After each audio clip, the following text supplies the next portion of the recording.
alam mo kung saan ka, ano yung talagang destination mo. Para i-meet itong mga taong i-meet. At saka Miss Alice, sinabi ni Miss Sheila noon, ikaw ang nagsasabi kapag aalis kayo at saan kayo pupunta. So alam nga namang pareho kayong di nyo alam kung saan kayo pupunta at okay lang sa iyo. May tumulong ba sa'yo na mga taga-immigration? Alam mo yung mga taga-immigration? Immigration, wala po. Pilipinas. Government officials, wala rin po. Filipino, wala po. Wala pong tumulong. So yung nag-iisang taong isinulat nyo sa papel, yun lamang ang tumulong sa inyo. Wala po talagang tumulong. Nakinuha, nag-arkila ng yate, dinala ka sa kung saan man yan, kung sa Malaysia o sa Indonesia, itong tao lang ito nag-facilitate sa'yo na walang tulong ang mga Pilipino? Wala pong tumulong, wala pong nakatulong po na Filipino po, Sen. Napakasinungaling. No, pinagsalita mo sa mga absurd. Para sa akin, it's weird. Tapos, siya pa ang tumulong sa'yo na makatakas sa Pilipinas. Sen, it's really about security na po talaga. Nakakaloka ang mga eksena dito. Panoorin ang buong highlights video.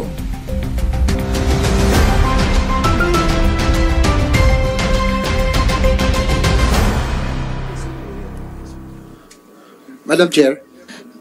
Before Sen JV, yan, Miss Alice, isulat mo na para makasunod yung ibang mga tanong. Sen JV. Ni Alice, again, I'd like to reiterate that she narrate her escape story because I think this will be very vital in this investigation.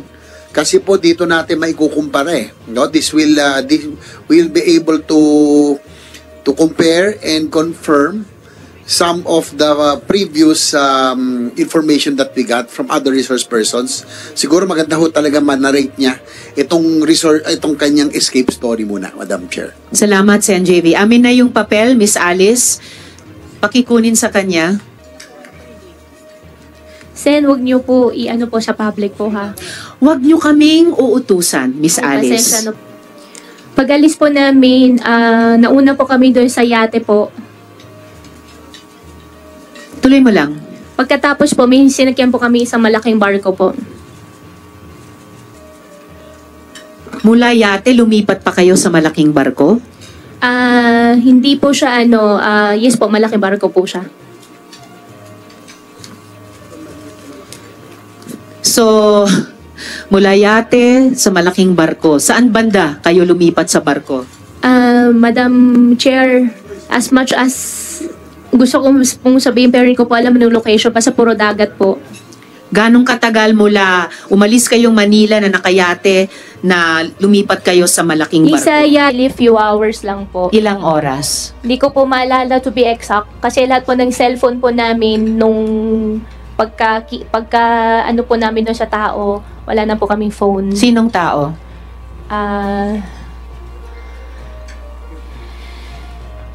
Sinong tao po yun? Meron pong isang babae po. Babae? Opo. Pilipina o dayuhan? Dayuhan po. Anong nationality? Hindi po ako sure kung siya po ay... Hindi po ako sure sa nationality po niya, pero definitely hindi po siya Filipino po. Hindi siya Pinay. Asian ba siya? Puti ba siya? Latina Asian ba po siya? siya, African? Asian po. Asian. Bakit niya kinuha yung mga cellphone niyo? Kasama po yun sa usapan po. Ano yung usapan? Walang phone, wala po lahat. Bakit may ganong usapan na walang phone? Yan po ang sabi po sa amin po. Dahil? Siguro po for safety na rin po. Safety nino? Para sa akin lang po, para sa safety na rin po ng lahat. Basta wala pong cellphone, bawal po. Bakit magiging peligroso ang may cellphone sa lahat? Hindi ko po alam, basta yung pong sinabi po na walang cellphone po.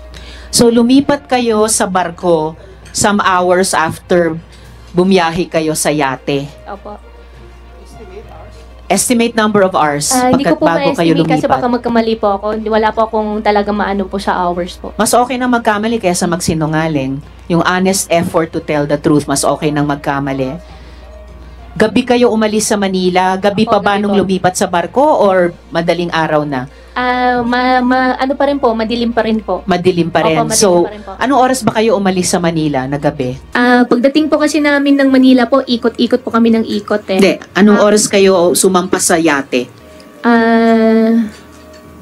Hindi ko po maalala nung time, pero definitely po siguro mga bago naman po mag 10 o'clock. So bago mag-10, so mga 9 p.m. or so. And Pero then hindi pa ako sure to be exact po doon sa time po. And then bumiyahe kayo ng ilang oras bago lumipat sa barko. Opo. Paglipat sa barko, madilim pa ba or sisikat na ang araw? Madilim pa rin po. Madilim pa rin. Opo. And then pagkasakay nyo sa barko, anong ginawa nyong sunod? Pagkasakay po sa barko po, Madam Chair, pinasok po kami sa isang room. Doon na po kami. Ilang oras kayo dun sa room sa barko? Ay, matagal po. Ganong Araw katagal? po. Ilang araw?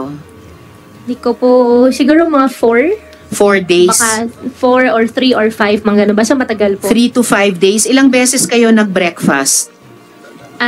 Ako po kasi hindi pa ako nagbe-breakfast. Okay, ilang beses kayo nag-lunch? Yung food po kasi namin, may ano po kami, siguro mga 3 or mga 4 days po siguro. Mga 4 times kasi kayo nag-lunch. Sa mga 4 days kayo doon. And then, paglabas nyo sa room, teka, 4 na araw, nasa room lang kayo? Hindi po kami pinapalabas. Hindi kayo lumalabas doon sa deck ng barko? Hindi po. Hindi ba claustrophobic yan?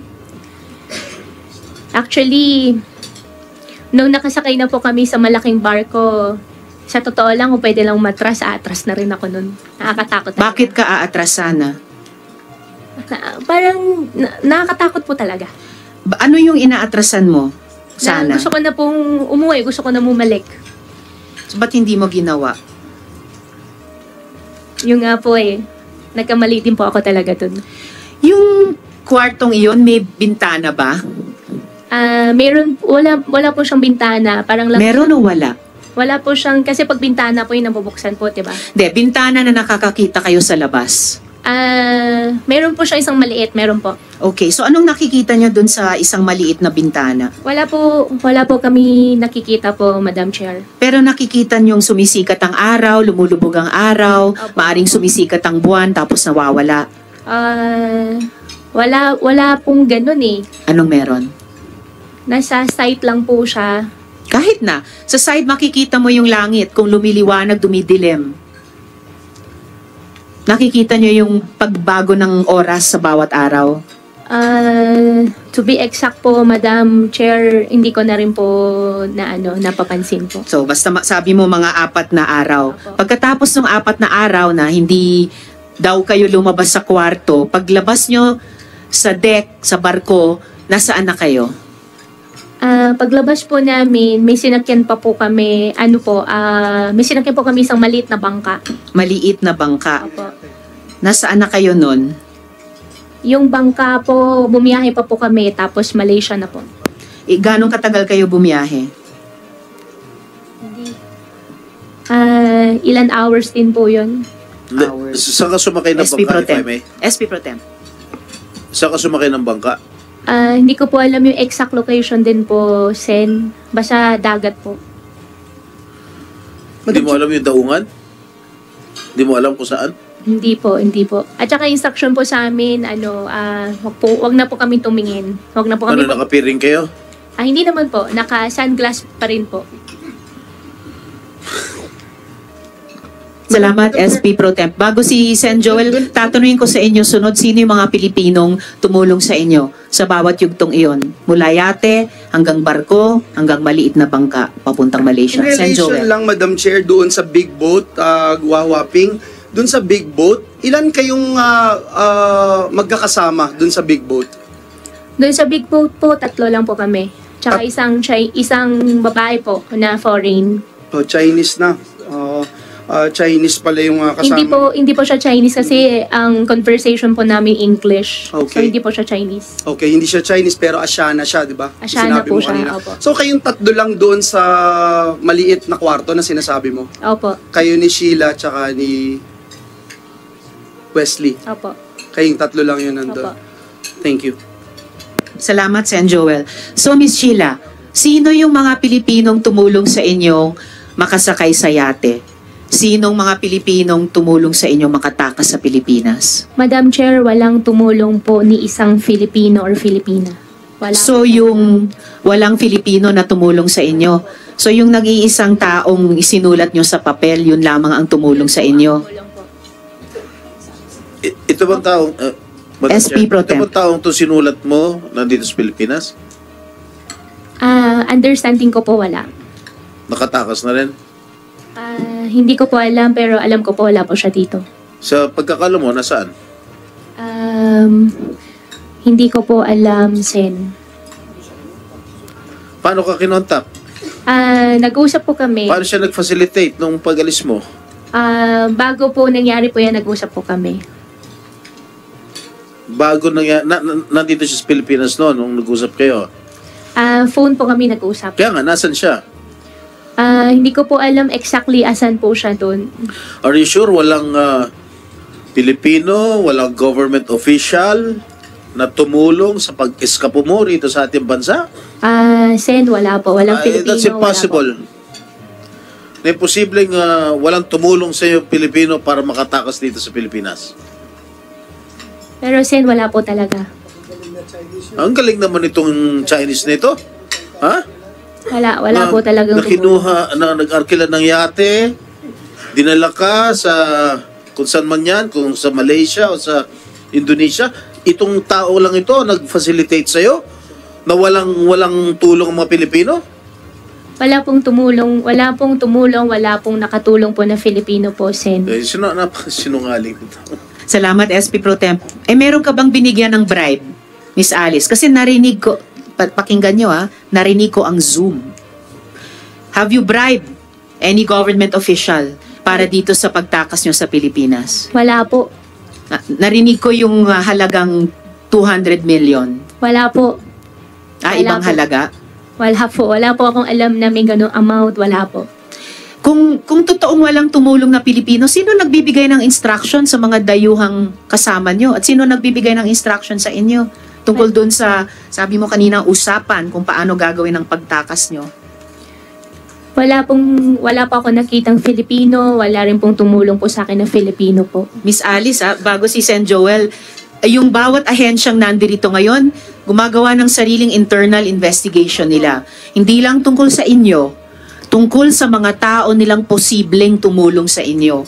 Kapag hindi kayo nagsabi ng totoo sa amin tungkol sa mga tumulong sa inyo, pati dun sa internal investigation ng mga ahensya, madadawit kayo. Sen Madam Chair, Joel. just one question. So itong sinulat mong tao sa papel, bakit kanya tinutulungan?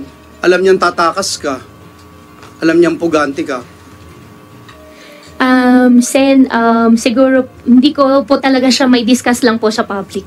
Kung bakit kanya tinutulungan? Hindi ko po lang po talaga siya may discuss. Pero pwede ko po i-discuss po sa inyo. Okay, sige. I will wait for that. Hindi. But, Chair, Madam Chair. Wawaping, sino nagbayad nung mga travel mo? Libre ba to? Nung sumakay ka dun sa yate, sa big boat, sa small boat, libre lahat to? O magkano binayad mo per sakay mo kung hindi 200 million? Sen, wala pa akong binayaran po. So lahat bayad? libre? Wala pa akong binayaran po. Lahat libre?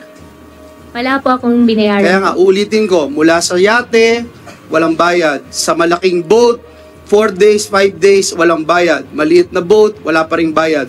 Nung sumakay ka dito sa mga to, from the yate to the big boat to the small boat, merong nag-aasikaso sa inyo doon. Yung pupunta sa, saan ka uupo, saan ka sasakay, kung sakaling tumaob, merong life vest, etc. Ilan tong mga tao na ito? Sa yate muna. Yung babae po ang kasama namin all the way po. Yeah, hanggang makarating ka doon sa dulo. Hanggang makarating po sa dulo. So siya yung laging lahat na nagpapacilitate itong Asyano na babae na ito, no? Babae po na Asian. Oo. Doon, no, pagsakay nyo, sinasabi sa inyo, saan tayo unang pupunta? Itong yate na ito, pupunta tayo para doon sa malaking yate, para sa malaking boat. Anong sabi sa iyo? Wala na pong mga ganun discussion po. Nung sumakay ka doon sa malaking boat at 4 na araw ka na doon sa maliit na kwarto, anong sabi sa iyo? Saan kayo pupunta? Bago po kami pinasok po doon sa maliit na room po, sinabi po sa amin, between 4 to 5 days po makakarating po. At saan kayo pupunta? Meron po siya na-mention po pero hindi ko po matandaan, pero not our country na po. Guwawaping, hindi naman po pwede na hindi mo alam kung saan kayo pupunta. Ikaw na nagsabi, gusto mo nang bumalik. Hindi po pwede yun na hindi mo alam saan kayo pupunta. Sen, pasensya na po talaga. Pinipilit ko na rin po yung sarili ko na ilabas po lahat, sabihin po sa inyo. Sana rin po na humihingi din po ako ng konting unawa din po sa inyo na paniwalaan nyo rin po. Wala po kang kaso na isinampa sa'yo dito sa pagtakas mo mula dito sa Pilipinas papuntang ibang bansa. Kaya siguro maintindihan mo rin kami. Pagkatapos mo kaming takasan, siguro maintindihan mo rin kami na mag-apila kami sa iyo, na hingi ng katotohanan. Alam mo kung saan kayo pupunta. Alam mo kung saan ka, ano yung talagang destination mo. Para i-meet itong mga taong i-meet mo at mamaya tatanungin ko yun. At saka Miss Alice, sinabi ni Miss Sheila noon, ikaw ang nagsasabi kapag aalis kayo at saan kayo pupunta. So alam nga namang pareho kayong di nyo alam kung saan kayo pupunta at okay lang sa iyo. Majority Leader and then SP Pro Tem. One quick question kay Miss Alice. May tumulong ba sa'yo na mga taga-immigration? Alam mo yung mga taga-immigration? Immigration, wala po. Pilipinas. Government officials, wala rin po. Filipino, wala po. Wala pong tumulong. Matanong ko lang, Madam Chair, si Commissioner Tansingco. Commissioner, kumakalat na po yung balita galing kay Secretary Remulla, your boss, na pinalitan na raw kayo. Is this correct? Good afternoon, Madam Chair. Good afternoon. Commissioner Tama ba Tansingco. yung Commissioner na Na-receive relieve of ko your na post? na-receive ko na po from through the post sa media, but I have not yet been officially informed, Your Honor. Not yet informed that you are being relieved or being transferred to another post, so wala. Not yet, Your Honor. Pero aware kayo na there is a certain move to replace you as the head of the Bureau of Immigration. Through the media, Your Honors. Yun lamang po, just to make that of record, Madam Chair.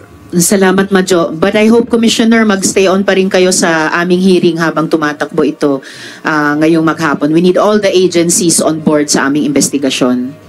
Madam Chair, Yes, Your if I Honor. may. Salamat, Commissioner. Yes, SP Pro Tem.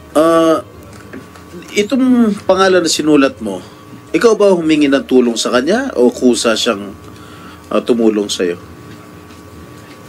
Humingi po ako ng tulong po. Actually, hindi tulong po yung hiningi ko po sa kanya. Ano hiningi mo? Actually, to be exact, medyo pinagsalitaan ko po siya na hindi maganda. Ano yun? Ano yung hindi magandang pinagsalitaan mo sa kanya? Sen, kung kailan po, hindi ko po talaga siya pwede i-disclose po sa public. Bakit mo siya pinagsalitaan ng hindi maganda tapos siya tumulong sa'yo, nag-facilitate ng transport ng pagtakas mo rito sa Pilipinas? Opo, Sen, hindi ko lang talaga siya pwede i-discuss Hindi po nga, sa ang public. tanong ko sa'yo, pinagsalitaan mo siya na masama, pero siya ang nag-facilitate nung pagtakas mo rito sa Pilipinas. Kung pinagsalitaan mo siya ng masama, siyempre ako, pag pinagsalitaan mo masama, hindi na kita tutulungan. Di ba? SP Pro Temp, bago sumagot, sana, si Miss Alice, the Chair would like to recognize yung presensya ni Sen Migs. Salamat sa iyong pagdalo. Salamat kayo. At si Sen Bongo. Salamat. Pakisagot na yung tanong ni SP Pro Temp. Kinailangan pa niyang itanong ng 2 beses. Oo nga po pero katulad po nung na-mention ko po kanina, hindi ko po talaga siya pwede i-disclose lang po sa public. Madam Chair, isa lang. Bago si Sen Bong Revilla, the Chair would like to appreciate the presence of Sen Grace. Salamat Thank you. po. Yes, Isa lang. Alice, okay. SP Isa lang. Pro Temp Alice, muna and then Sen Bong. Bakit hindi mo pwedeng i-divulge sa publiko? Ano ba? May sikreto ba kayo? This is just a simple question. No, pinagsalita mo sama, absurd. Para sa akin, it's weird. Tapos, siya pa ang tumulong sa'yo na makatakas sa Pilipinas. Sen, it's really about security na po talaga. Di ba you feel safe?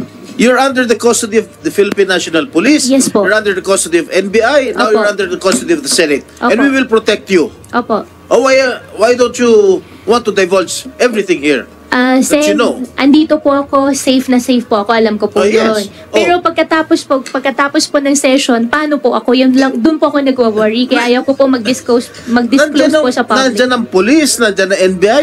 We will protect you. Just as long as you tell the truth. At saka Miss Alice, yung papel, yung pangalan na sinulat mo sa papel, actually lumabas na yung pangalan niya sa hearing eh. Tinanong ko na kayo tungkol sa taong yan. Nasaan ba siya ngayon? As of today, hindi ko po alam na saan po Nasa siya. Taiwan, Madam Chair. Okay.